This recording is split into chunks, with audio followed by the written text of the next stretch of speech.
성경 말씀을 보도록 하겠습니다. 성경 말씀은 누가복음 4장 16절에서 30절 말씀입니다. 성경 말씀은 누가복음 4장 16절에서 30절 말씀인데 제가 읽도록 하겠습니다.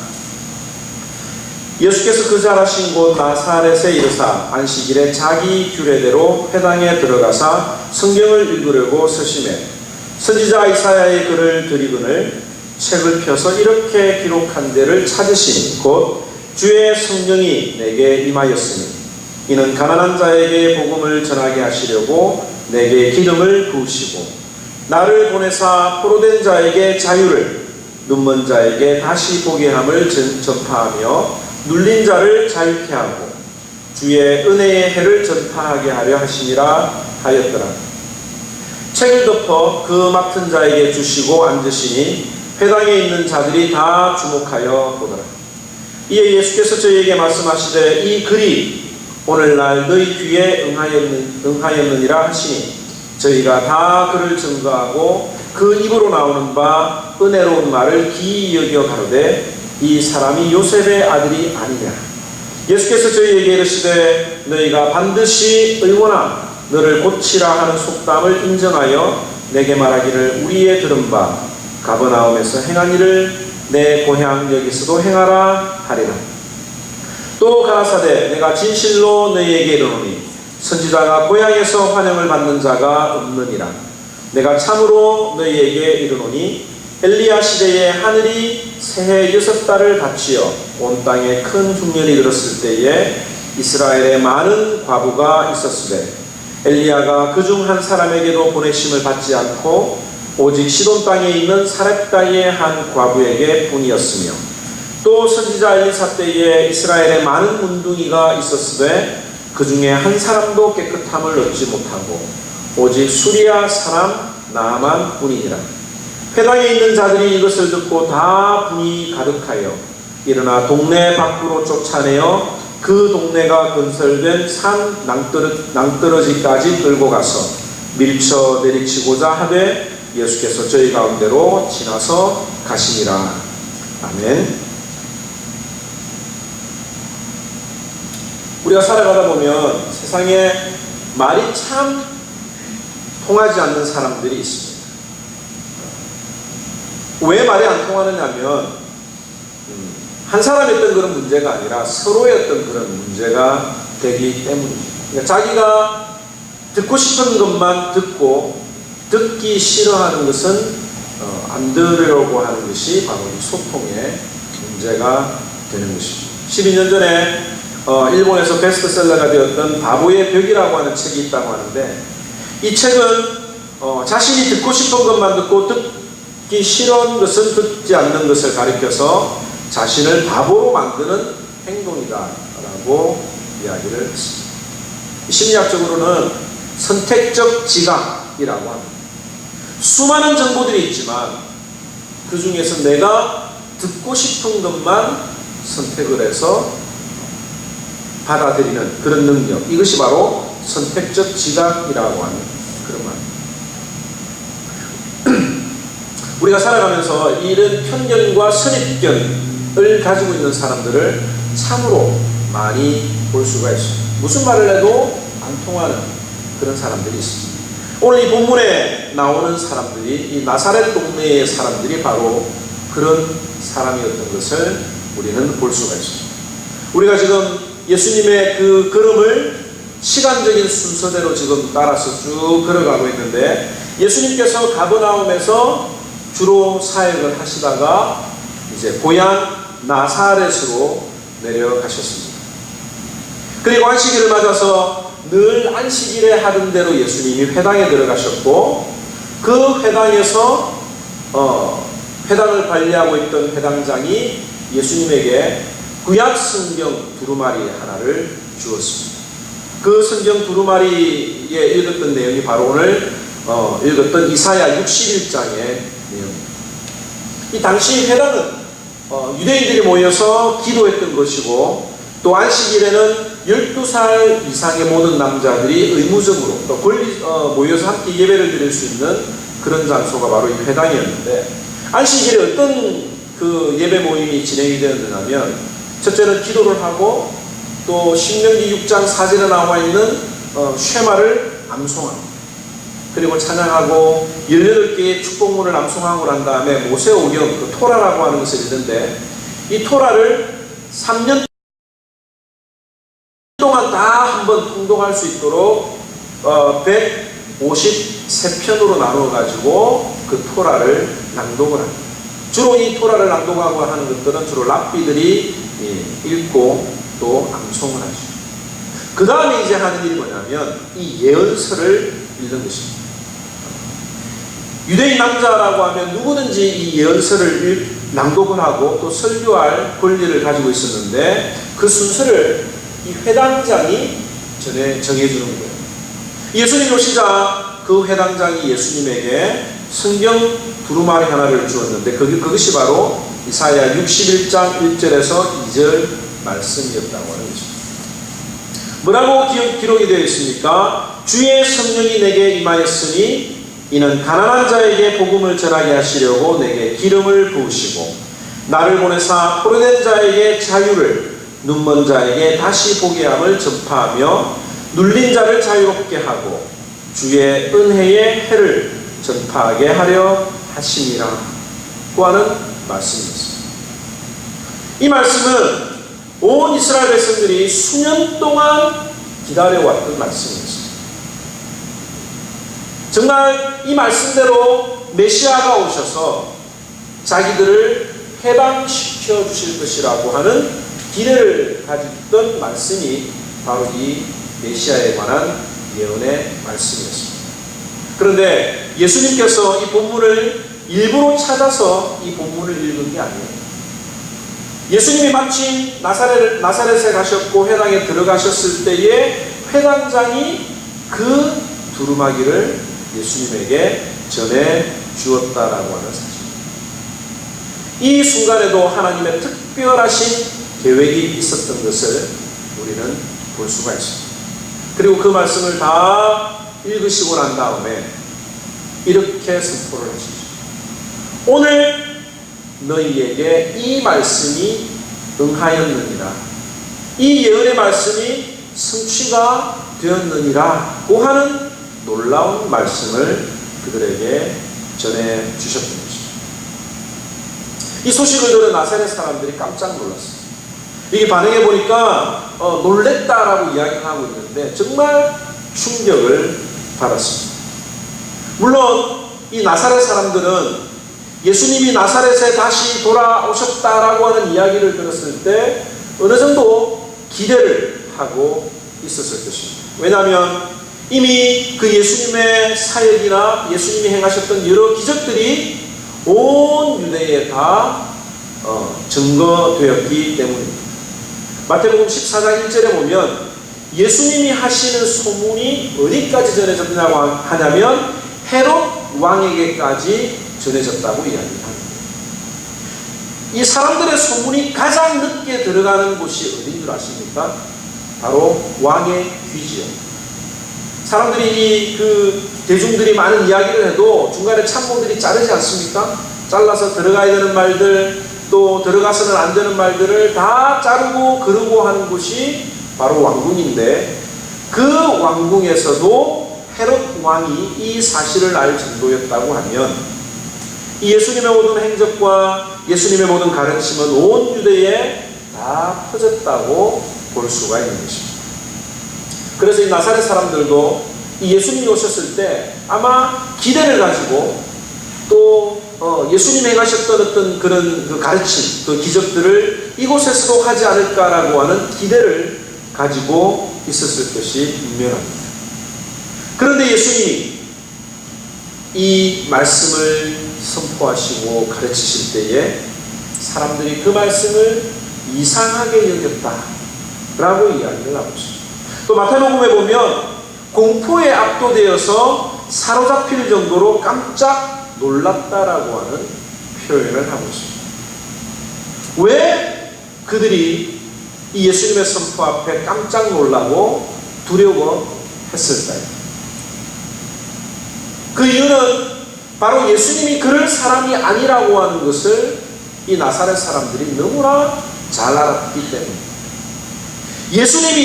예수가 어떤 사람인지 나사렛 사람들은 어릴 때부터 예수님을 보아왔고 너무 잘 알고 있었기 때문입니다. 예수님에 대해서만 안 게 아니죠. 예수님의 아버지가 누구고 예수님의 가족이 누군가라고 하는 것까지도 다 알 정도였습니다. 오늘 본문에 보면 예수님을 요셉의 아들로 표현을 했습니다. 또 동일 본문에 보면 마태복음에는 목수의 아들로 표현을 했고 마가복음은 마리아의 아들 목수라고 표현을 했습니다. 사람들이 알기를 예수님은 목수였다라고 알고 있습니다.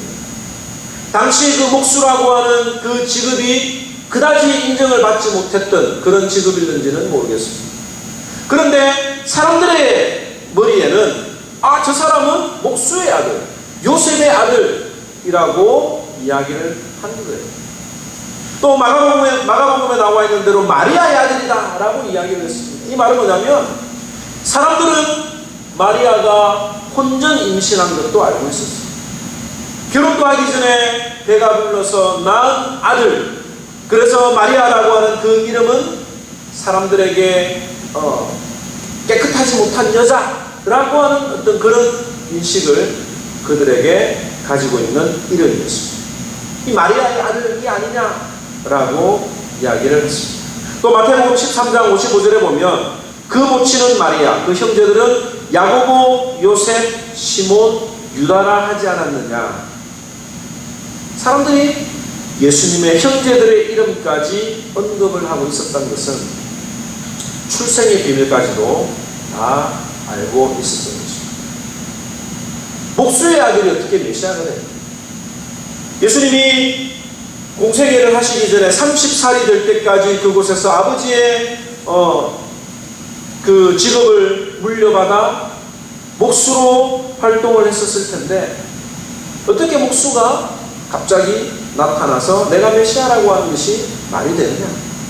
더더군다나 혼전 임신으로 태어난 내가 무슨 메시아가 되느냐라고 이 사람들이 생각을 했던 것입니다. 이 성경학자들에 의하면 당시 나사렛의 인구는 약 150명에서 400명 정도밖에 되지 않는 그런 작은 마을로 추정을 하고 있습니다. 또 이 나사렛이라고 하는 지역이 구약 성경 어디에도 나타나지 않았고 또 역사학자인 요세푸스에게도 한 번도 언급이 되지 않을 정도로 산골 마을이었던 것을 우리가 볼 수 있습니다.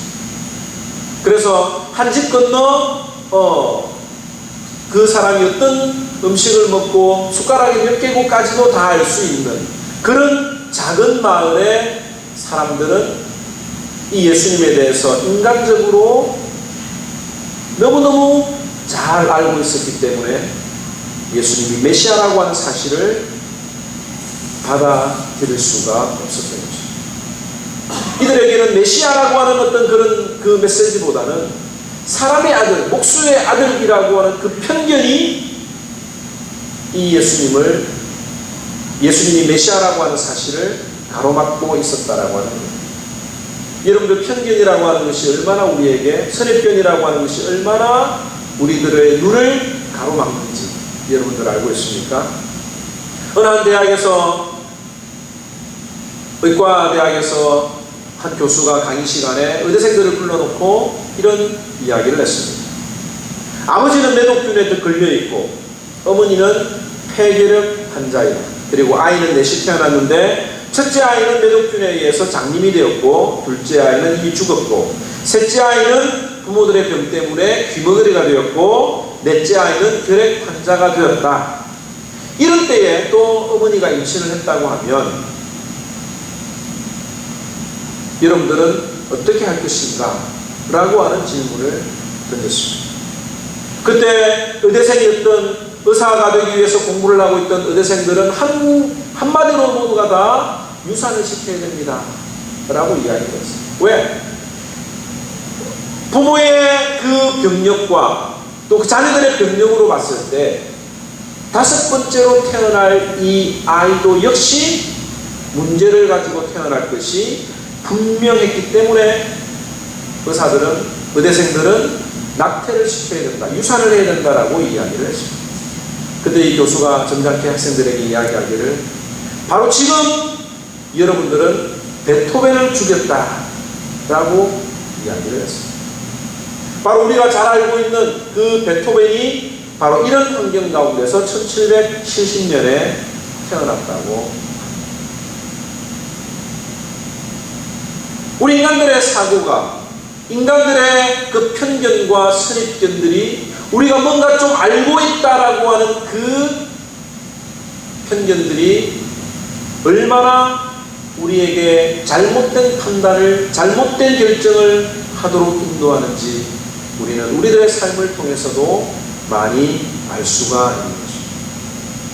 이 나사렛 사람들은 이런 편견 때문에 이 예수님을 밀어내려고 했던 것입니다. 뿐만 아니라 이 예수님이 전하셨던 말씀으로 인해서 예수님을 배척하게 되었습니다. 여기 배척하다라고 하는 말은 헬라어로 걸려 넘어지게 하다라고 하는 뜻이 있습니다. 여러분들 스캔들 아시죠? 스캔들. 스캔들이라고 하는 그 스칸달론이라고 하는 그 단어가 사용이 되었는데, 이 예수님이 메시아다라고 하는 이 선언이 사람들에게 걸려 넘어지는 걸림돌이 되고 말았다는 것입니다. 이 예수님 때문에 이들이 죄를 짓게 되었다라고 하는 거예요. 이스라엘 백성들이 기다렸던 메시아는 적어도 정치적으로나 민족적으로나 영웅으로 또 종교적으로 뛰어난 랍비가 메시아로 오실 것이라고 하는 기대를 가지고 있었습니다.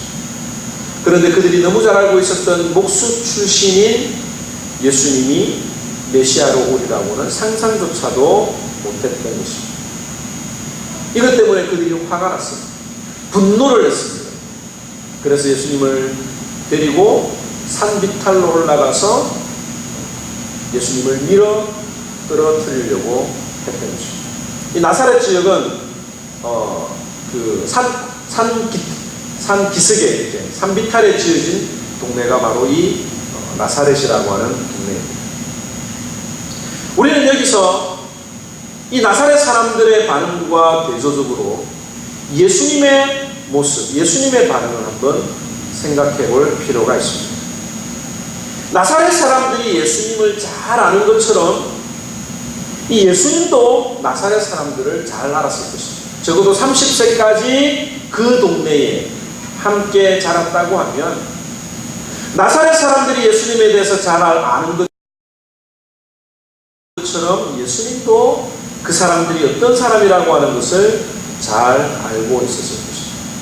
뿐만 아니라 요한복음 2장 25절에 나와 있는 대로 예수님은 사람의 속 마음도 다 아시는 분이기 때문에 그들이 어떤 반응을 일으키실지도 다 알고 계셨음이 분명하다고 저는 생각이 됩니다.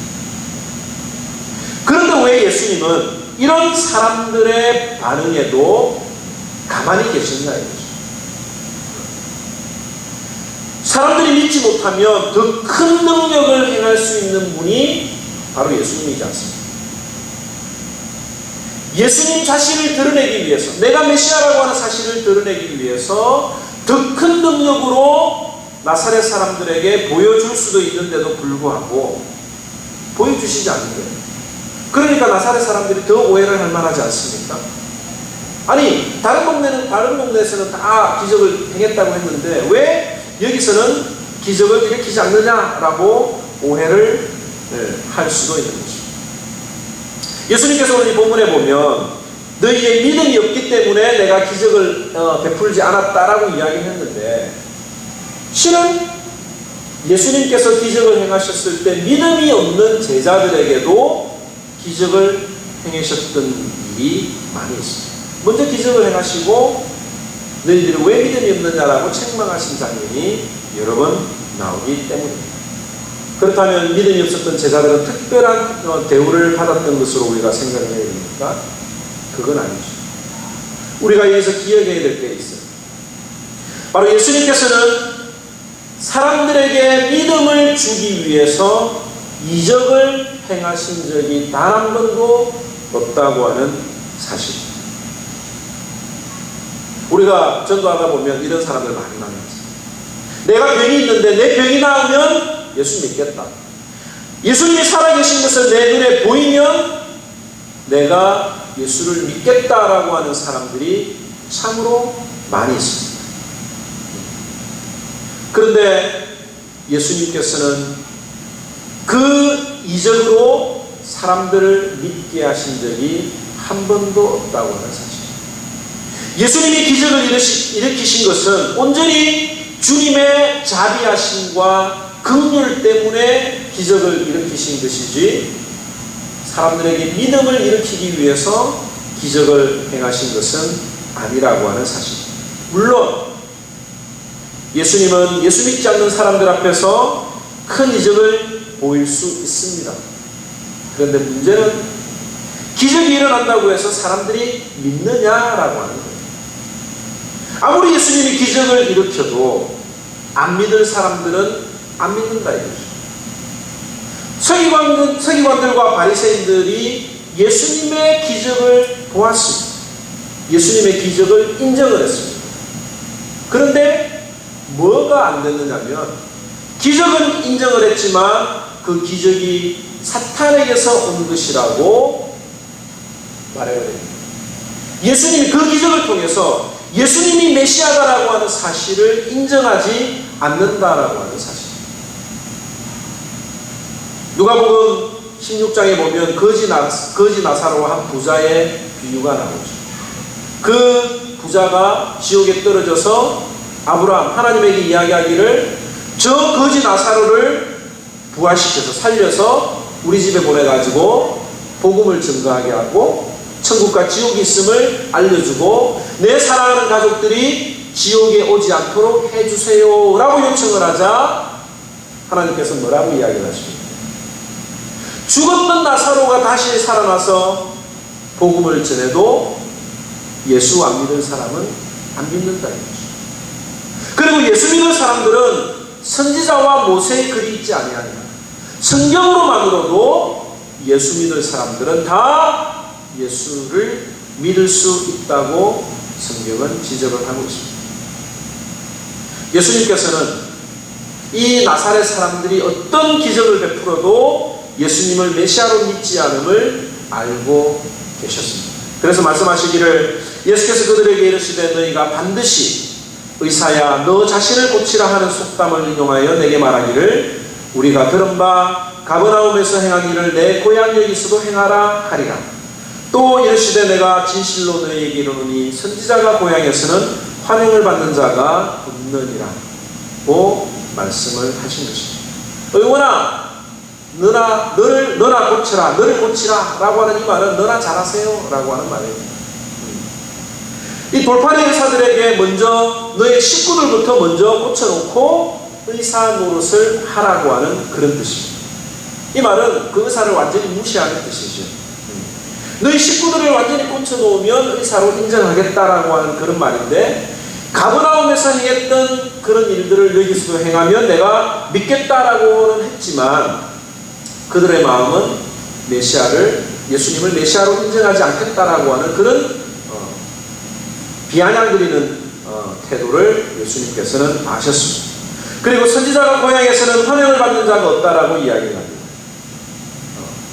인간적으로 가까운 것 때문에 그를 진정한 하나님의 종으로 인정하지 않겠다라고 하는 이야기죠. 만약에 예수님을 잘 몰랐다고 하면 겸손한 마음으로 받아들이고 순종했을 텐데 너무 잘 알았기 때문에 은혜를 거부했던 거예요. 우리들 가운데서도 이런 상황들이 있을 겁니다. 저나 아내 같은 경우도 어릴 때부터 신앙생활을 하다가 어느 날 신학교를 들어가게 되고 졸업을 하고 목사가 되고 결혼을 해서 목사 부인이 되니까 너무 잘 알고 있던 사람들이 어느 순간에 목사님, 사모님이라고 하는 말을 하기가 힘들어지잖아요. 바로 이 예수님이 살고 있던 예수님의 그런 상황도 바로 이런 상황이라고 볼 수가 있습니다. 그 다음에 또 예수님이 말씀해 주시기를 믿음 있는 자가 구원을 받는다고 이야기를 합니다. 예수님께서는 선입견으로 가득 차 있는 편견으로 가득 차 있는 그들에게 구약에 나타난 두 이야기를 해 주었습니다. 하나는 바로 엘리야 시대의 사렙당에 있는 과부의 이야기였습니다. 이스라엘은 3년 6개월 동안 비가 내리지 않았습니다. 사람들이 먹을 것이 없어서 굶어가고 있는 그 상황에 아무도 선지자였던 엘리야에게 찾아오지 않았습니다. 그들이 정말 위기의식을 느꼈다면 하나님에게 와야 되고 하나님의 선지자 엘리야에게 와야 되는데 이스라엘 백성들이 찾아오지 않는 거예요. 그러자 하나님께서는 그 선지자를 누구에게 보내느냐? 사렙당에 있는 한 과부에게 보냈던 것입니다. 그 과부는 이 엘리야의 말을 믿었던 거예요. 내가 가지고 있는 모든 것들을 다 가지고 오라고 하는 그 선지자의 말에 마지막 먹고 죽으려고 했던 그 마지막 음식을 선지자께로 가져오는 믿음이 있었던 것입니다. 그 믿음의 결과대로 사렙당에 있던 그 과부는 굶어 죽지 않고 엘리야와 함께 살 수 있었던 것이죠. 또 엘리사 시대 때에 나아만이라고 하는 장군이 있었습니다. 이스라엘에도 수많은 문둥병자들이 있었다고 성경이 이야기를 하고 있어요. 그런데 그 문둥병자들이 낫기 위해서 엘리사에게 찾아와야 되는데 찾아오지 않을 정도로 타락을 했던 것입니다. 그런데 이 나아만이라고 하는 장군은 한 여인의 여종의 이야기를 듣고 엘리사에게 찾아왔던 것이죠. 물론 요단강에 몸을 7번 씻으라고 하는 그 말에 기분이 상해서 돌아가려고 했지만 위기가 있었지만 그래도 신하들의 이야기를 듣고 끝내는 순종을 해서 깨끗함을 낳았다고 하는 것을 우리가 잘 알고 있지 않습니다. 하나님의 말씀을 믿어야 믿음으로만 하나님의 역사가 나타날 수 있다라고 하는 것을 이 구약에 나타난 두 사건을 통해서 그들에게 이야기를 해 주셨습니다.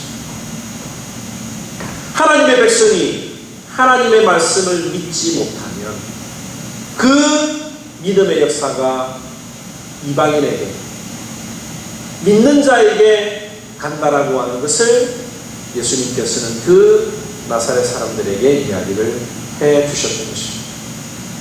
하나님께서는 은혜 받기 싫어하는 자에게 억지로 은혜를 주시지는 않습니다. 오히려 그 은혜를 빼들어서 그보다도 훨씬 더 못한 자에게 주시고 오히려 그들에게 시기심을 주게 하시는 것이 바로 하나님이 하시는 일입니다.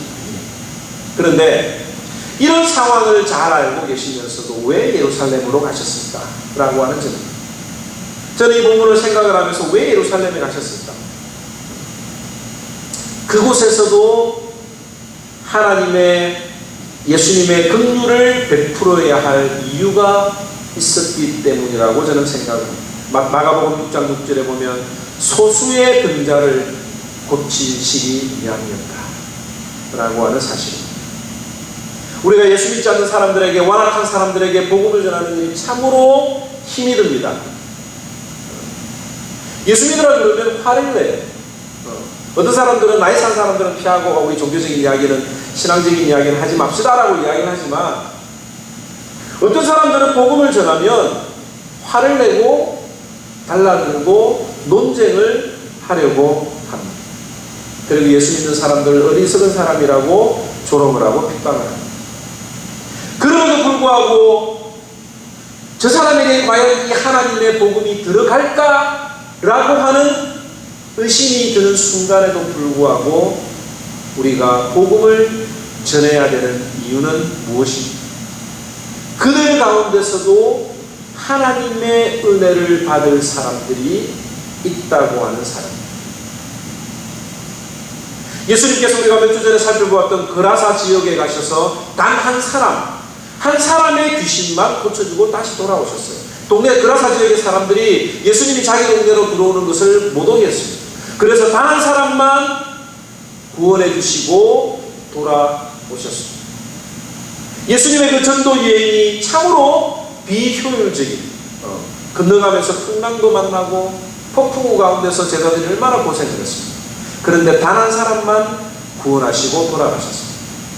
그런데 놀랍게도 그 한 사람이 예수님을 만나고 남은 평생 대가볼리에서 하나님의 복음을, 예수 그리스도의 복음을 전했다라고 하는 사실. 우리가 이 작은 교회에 이 교회가 할 수 있는 일이 무엇이 있을까라고 사람들은 생각하는지 몰라요. 그런데 하나님께서는 이 나사렛 사람과 같은 이 교회의 어린 학생들에게 복음이 증거되게 하시는 것입니다. 여기 있는 사람들 가운데 다른 교회에 가라고 하면 가지 않을 사람들이 있어요. 그 아이들이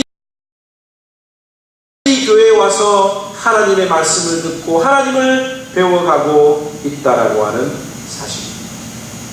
예수님께서는 그 소수의 일원이었지만 그 영혼들에게도 예수 그리스도의 긍휼을 베푸시기 위해서 그곳 나사렛으로 가셨다라고 하는 사실. 사람들이 자신을 핍박하고 고향 사람들이 자신을 배척할 것을 아시면서도 불구하고 그 나사렛으로 예수님이 발걸음을 인도하셨다라고 하는 사실입니다. 사랑하는 성도 여러분, 우리는 이 본문을 통해서 몇 가지 깨달아야 될 것이 있습니다. 첫째는 선입관으로 편견으로 마음의 문을 닫아버리는 일이 없어야 할 것입니다. 예수 믿는 사람들, 특별히 보수라고 하는 사람들이, 보수라고 하는 신앙의 색깔을 가진 사람들이 이 새로운 것을 받아들이는 것에 대해서 상당히 두려워합니다. 물론 무조건 새로운 것이라고 해서 좋다고 우리가 해서는 안 되지만 처음부터 그것을 싫다, 아니다, 틀렸다라고 배척을 하는 것이 아니라 그것이 옳은 것인지 잘못된 것인지 분별하고 생각할 시간을 갖고 살펴본 후에 그것을 결정을 해도 늦지 않을 것이라고 하는 사실입니다. 만약 나사렛 사람들이 이 예수님의 말을 조금만 더 귀 기울여 봤다고 하면 정말 그럴 수도 있을까? 라고 생각을 해보았다고 하면 아마 그곳에 하나님의 놀라운 역사가 나타났을지도 모르겠습니다. 우리들의 마음속에 제가 여러 번 자주 그런 이야기를 하잖아요. 어떤 사람이 우리 교회를 오는데 저 사람에 대해서 좀 알고 있어요. 그 사람의 마음속에 저 사람은 과거에 다른 교회에서 어떤 일을 했던 사람이야 라고 하는 편견을 가지고 그 사람을 평가할 수도 있습니다. 우리가 겪어보지 못하고 다른 사람의 시선으로 그 사람을 우리도 평가하려고 하는 그런 실수를 할 수도 있다고 하는 사실. 우리의 마음속에 이런 편견된 마음으로 말씀을 묵상하거나 사람들을 대해서는 안 된다라고 하는 것입니다. 또 하나는 우리가 너무 잘 알고 있다고 생각을 하기 때문에 믿음의 역사가 나타나지 않을 수도 있다고 하는 거예요.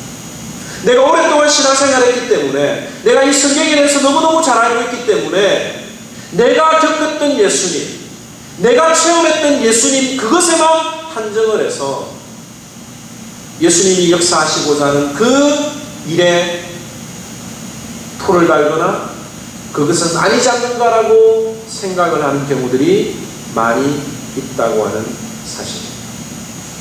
여러분들이 그동안에 어떤 신앙생활을 했는지 모르겠지만 그것이 진리는 아닙니다. 여러분들의 신앙태도와 여러분들의 믿음이 하나님의 말씀에 비추어 보아서 정확한 것인지 아닌지를 분별하는 것이 우리에게 필요하다고 하는 것입니다. 마지막으로 우리가 하나 더 생각해야 될 것은 뭐냐면 예수님이 나의 믿음이 없는 것을 이상하게 여기지 않으실까 고민해야 된다고 하는 사실입니다. 믿음이라고 하는 것은 지적인 확신이 아니에요. 나사렛 사람들도 예수님에 대해서 지적인 확신을 가지고 있었습니다. 그러나 그들은 예수님을 지혜로 머리로만 알고 있었고 그 능력도 알고 있었지만 그들에게는 예수님이 메시아라고 하는 믿음이 없었던 것입니다. 이 믿음이라고 하는 게 뭡니까? 자신이 확실하다고 믿는 그것에게 내 모든 것들을 맡겨버리는 겁니다. 우리가 전능하신 하나님을 믿는다고 하면서도 일주일 내내 하나님이 없는 것처럼 살아간다고 하면, 그 하나님에게 우리들의 삶을 맡기지 않는다고 하면, 우리의 머리에는 하나님을 믿는다고 하지만 우리들의 삶에 믿음이 있다고는 볼 수가 없을 것입니다. 우리가 신앙생활하면서 목사님, 말씀은 그렇게 해도 살아보면 참 힘듭니다. 그렇게 생활하는 게 얼마나 힘든지 모릅니다 라고 하는 생각이 들 때가 있습니다. 목사님, 저도 이 말씀을 묵상할 때 어떻게 이런 일이 일어났을까? 정말 오늘날 이 시대에도 일어날까? 라고 하는 그런 의심을, 생각을 할 때가 많이 있습니다. 그럴 때마다 우리는 이 말씀으로 다시 돌아가야 합니다. 이 말씀에 가르친 대로 말씀이 우리에게 전해주는 모든 것들이 사실임을 우리는 믿어야 하고, 예수님께서는 우리에게 그 믿음이 없음을 책망하고 계신 것을 우리는 또 깨달아야 할 것입니다. 우리들의 삶에 이건 안 될 거야. 내가 오랫동안 내 가족을 위해서 기도하고 있는데 정말 내 남편은, 내 자녀들은, 내 형제들은 예수 믿는 게 힘들 거야 라고 하는 믿음이 여러분들의 마음속에 의심이 있다고 하면 예수님은 그 여러분들의 의심대로 들어주시는 거예요. 정말 우리가 믿고 기도하면 우리의 믿음대로 역사하신다라고 하는 사실을 분명히 깨닫고, 우리의 믿음이 없어서 우리가 주님 앞에 기도하지만 그 마음속에 있는 작은 의심 때문에 우리의 기도가, 우리의 믿음이 이루어지지 않는 그런 불행한 일이 우리들에게 없도록 믿음으로 살아가고 믿음으로 순종하는 저와 여러분들이 되기를 주님의 이름으로 축원합니다. 기도하겠습니다.